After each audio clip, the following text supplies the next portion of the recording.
Mister Enrico Mariotti, è arrivata la prima sconfitta stagionale qui con la Pumas, l'abbiamo detto, una squadra difficile da affrontare. Cosa è mancato stasera a Scandiano? Più che altro è quello che non siamo riusciti a mettere in pista fin dall'inizio. Una serata completamente, non abbiamo giocato, non abbiamo difeso, non siamo stati noi. Ci sono quelle serate dove va così, è meglio tutto in una partita che suddivise un po' partita per partita.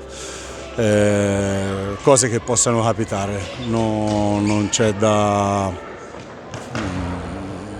essere molto dispiaciuti perché ci tenevamo a iniziare bene, con una vittoria in casa nostra, con una squadra molto competitiva. Non ci siamo riusciti, questo può capitare, guardiamo avanti. Guardando avanti c'è proprio forse l'occasione, diciamo, resettare tutto per presentarsi a Camaiore, altra big di questo campionato, forse può essere già l'occasione giusta per il riscatto.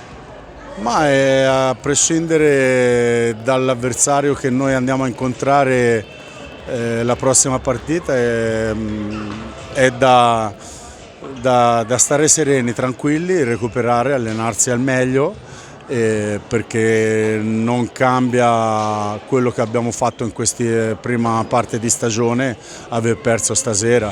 Dal mio punto di vista non siamo entrati bene in partita, eravamo molto strani, le cose più semplici si sbagliavano, non è da noi. Capitano queste serate, quindi guardiamo a lavorare più che all'avversario della prossima settimana. Noi non è che dobbiamo riscattarci, noi dobbiamo lavorare in settimana bene per arrivare alle partite pronti e essere competitivi come abbiamo fatto finora.